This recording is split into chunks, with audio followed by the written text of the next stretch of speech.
Hello, this is the LEGO Ninja Glider polybag from 2011 when Ninjago was brand new. This was a promotional polybag in some markets and you could actually buy it for a few bucks in some others. Let me get this opened and built. Alright, a couple issues with this thing. First of all, it doesn't really stand very well on the ground, but that's not that big of a deal given that it's supposed to be a flying thing. But look at the picture on the front of the polybag. Notice the orientation of the battle droid body there, which is upside down and facing with the stud outward. That works well. That's how I built it here. However, in the instructions, they show you that you need to have the battle droid bodies with the stud facing inward. That doesn't work so well and doesn't allow you to get this same kind of pose. I guess you can do it either way, but it's just a little bit of a symptom of a very common mistake with battle droid bodies and their orientation throughout the LEGO sets, including in actual Star Wars sets. As you're making battle droids, there are a lot of videos that I've done in the past with Star Wars battle droids that have a ton of comments saying, "JANG, you are the worst LEGO builder ever. You put the battle droid body on backwards." Well, yeah, of course I did, because I followed the instructions. A lot of them have them backwards. This is just another case where there's a little bit of confusion. That's really not a big deal to me.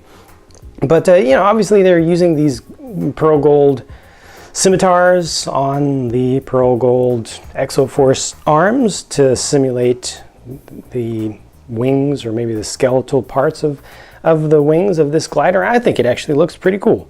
And, you know, obviously you have options for how you can pose it. You can turn these different places. You are limited a bit right here, but you can always flip that lower arm around. You know, you can bring this up and down.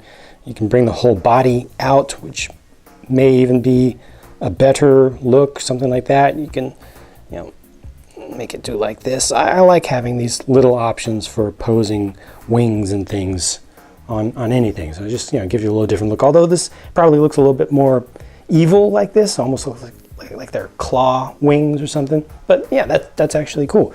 Right now Zane is just, oh yeah, that's Zane. We'll take a closer look at him in just a second, but right now he's just holding on to the handles here, which makes sense, but it does not allow him to hold on to his katana. Now on the polybag front, they show him just holding on with one arm and one hand, and he can do that.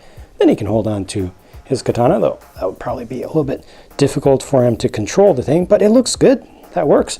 You could also just attach him with the back of his legs, because you've got a couple of studs facing towards you right there. So you could just attach him just like that. That works. You know, he's kind of reaching for the handle there, but it's probably an easier way to set that up. So I think that the glider itself was a pretty cool thing. Let's take a closer look at that old school Zane. This is the original Zane, the very first one. You know, they did this, and then they did Zane DX, and they went on from there. But the original style of ninja hood that LEGO introduced before Ninjago, and it's just done in all white. No print on the back of the figure whatsoever. No alternate face at this time, but there's the original face of Zane. Has not changed very much. The expression hasn't changed very much through the years, even though he's gotten reconstructed. They put him right back pretty much the same, so he's still recognizable. That's good. Nice printing on the front. I especially like what they've done with the hip and the leg printing with the belt. That just flows together very nicely. So that's the Ninja Glider polybag from 2011. I do wish that it stood up better just on the ground, but beyond that, it's a nice little bit of history from the beginning of Ninjago. If you have anything you'd like to say about this, please do feel free to leave a comment down below. Thanks for watching, and I'll talk to you again soon.